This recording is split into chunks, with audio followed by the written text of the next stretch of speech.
After our Legacy of Tentacruel series, Tentacruel surprised us enough with his usefulness, we decided to do another. So we went back to the old reliable RNG and got Butterfree. We decided to take a mulligan on that one. We spun again, and this time, RNGesus gave us another bug, Beedrill. At this point, we decided 3 strikes and you're out. So, with one more mulligan, we were ready to face down whatever horror came our way. But thankfully, we got number 148, Dragonair, meaning that we would be using Dragonite. We knew that in Gen 1, our main tool for Dragonite was going to be his ability to rap. So we decided we would have to give him the name of a rapper. Snoop Dogg came to mind, but we decided to save that nickname for if we ever played with a dog Pokemon. Eminem didn't seem to fit either, so we decided to make a not-so-subtle plug for our upcoming Dr. Mario video and name him Doc, after Dr. Dre. Thus, we began our journey of going through every generation's OU, playing Dragonite. We feel pretty good going into Gen 1. Dragonite's pretty notorious, and it's one of our better older gens, so we were feeling good. Gengar was our lead, but Manny kinda sucked. We missed a lot of Hypnosis, but at least having Explosion and Thunderbolt meant we had some utility if things went bad. Explosion let us put things into Tauros range really early in the game, and it kinda let us abuse our powerful Pokemon throughout the entire game while not having to maintain their health for later. Tauros is Tauros. He's our special guy. He got us out of a lot of jams. Kinda just old reliable. We went with Paris Spam to really push how annoying Dragonite's rap can be. Gen 1 rap is nothing evil, as we learned from Tentacruel, so we built our team to be an offensive and allow Dragonite to chip opponents into range for Tauros and Zapdos. They rock's a common rap set for support, as well as Blizzard, which helps allow Tauros to beat Rhydon, Golem, and Executor late game. Forcing opponents to take a Blizzard from Dragonite was really crucial, as it meant that they couldn't take a fallout from Tauros. Despite all this, Dragonite still suffered from its ice weakness, and one miss often meant the end of him. Additionally, his speed really wasn't that great, and often we get out-muscled and forced out despite being in what seemed to be a controlling position. Overall though, he was pretty acceptable support, and helped Tauros and Zapdos be way more threatening than they normally are. Snorlax is physical offense, and an emergency switch into physical attacks just to give us some breathing room. Counter helps us chip down like Reflect Snorlax, while Self-Destruct will chip anything nicely, letting us deal with like an emergency Slowbro or Starmie if we really needed to. Generally, it traded 1 for 1, and that's good enough for us. Chansey's building its like super evil war criminal set, and it did what it always does. Kills 3 guys. Freezes 1 guy, sleeps another guy, and, annihilates the last guy with counter. So was good, especially because of how often we were high on thanks to Gengar. Finally, Zapdos was a backup wall breaker and sweeper alongside Tauros. It really benefited from Tauros and Dragonite baiting in and weakening Rhydon, as it let us utilize Zapdos' threat potential. In a weakened state, few teams can handle both Tauros and Zapdos' ability to spread the yellow magic also helped soften the load for other Pokemon late game, if it wasn't going to break on its own.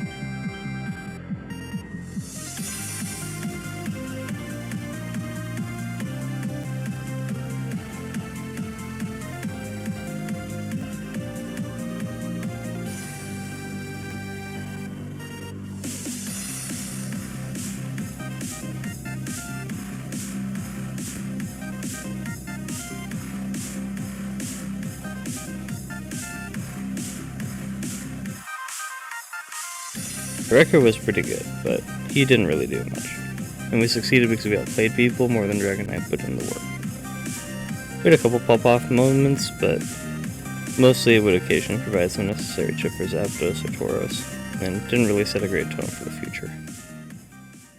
For GSC, we made an agreement to get through it as fast as possible, win or lose. So we went balls to the wall with offense in pretty much every sense.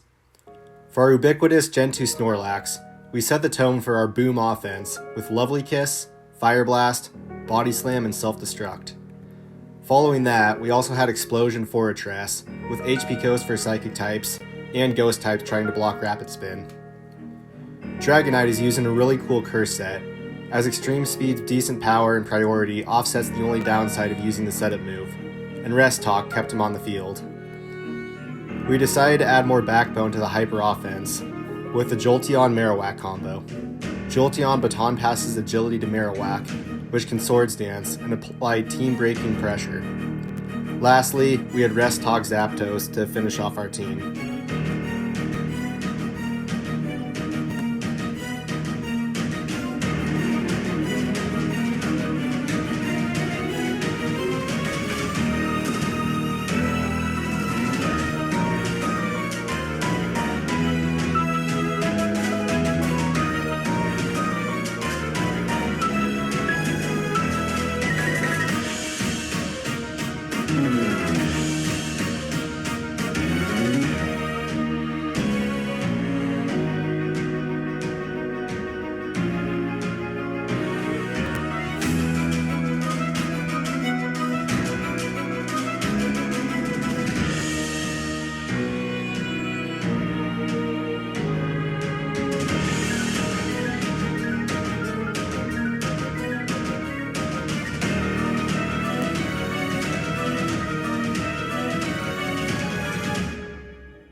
Our record for this gen ended up as 7-3.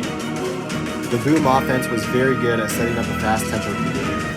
Jolteon and Marowak was a powerful combo when we were able to put it together, but sometimes the pieces were struggling to fall in place a bit. Dragonite ended up putting in a lot of work when our combo fell through, however, leaving us with a solid record for this generation. When Gen 3 rolled around, we really wanted to show we weren't complete ass, given how freaking bad we did last time. Maybe our worst generation, but we were determined to at least pull a positive record. Zapdos was our lead of choice, running the Baton Pass set, mostly to help scout out other leads, while potentially giving Tyranitar, Salamence, or Dragonite a free substitute. We went with Hidden Power Ice instead of Grass, as most players tend to scout for Hidden Power Grass, so we felt like we could bluff it and punish something like Flygon, which is just way harder for our team to deal with. Zapdos was a great lead, and always put in consistent work. Tried to get cheeky with a cool Dragonite set using Dragon Dance, as it would give Salamence the freedom to run Choice Band, but it really sucked. Dragonite consistently just did not have the bulk necessary to set up, and often did not have enough muscle to break through things. It was terrible.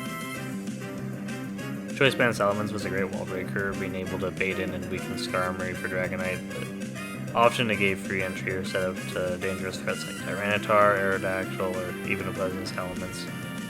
It was strong, but we really had to be careful at picking our spots to use its raw power. Starmie's running a fast bulky set with just enough speed to outrun Gengar. Its purpose was to support Dragonite and Salamence with paralysis support, as well as provide switch-ins against Ice Beams, as we were otherwise very weak to them. Rapid Spin was there to help Swampert deal with things like Metagross or Tyranitar, while paralyzing the Gengar coming in to block Rapid Spin made Tyranitar's trapping duties way easier. Speaking of Tyranitar, it's running an especially oriented set with Focus Punch to punish Blissey and bait in physical walls. It did a really great job baiting in stuff and like ruining Swampert and Skarmory, while it always did what it needed to against Gengar. It was great support, and most of the games we won were due to it putting in overtime. Finally, we had physically defensive Swampert. This was to help guard against getting swept by like Dragon Dancers or Metagross, as we're really weak to them otherwise.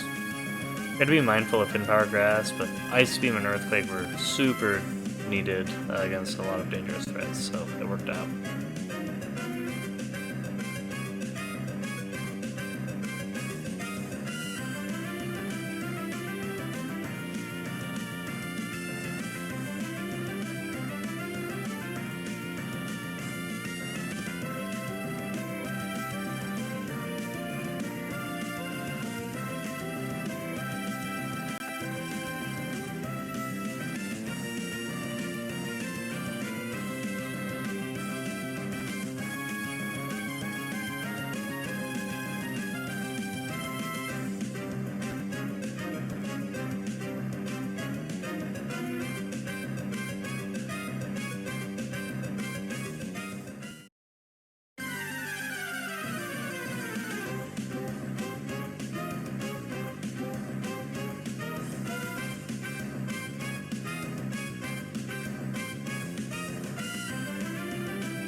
We ended up with an even record, but we couldn't let it stand like that. We loaded up one last game, and just like in our last video, we totally blew it. We ended up 5 and 6, unfortunately. Overall, it was just really hard to overcome playing down 5 to 6. Dragonite was just consistently awful. We could only hope for a brighter future going forward.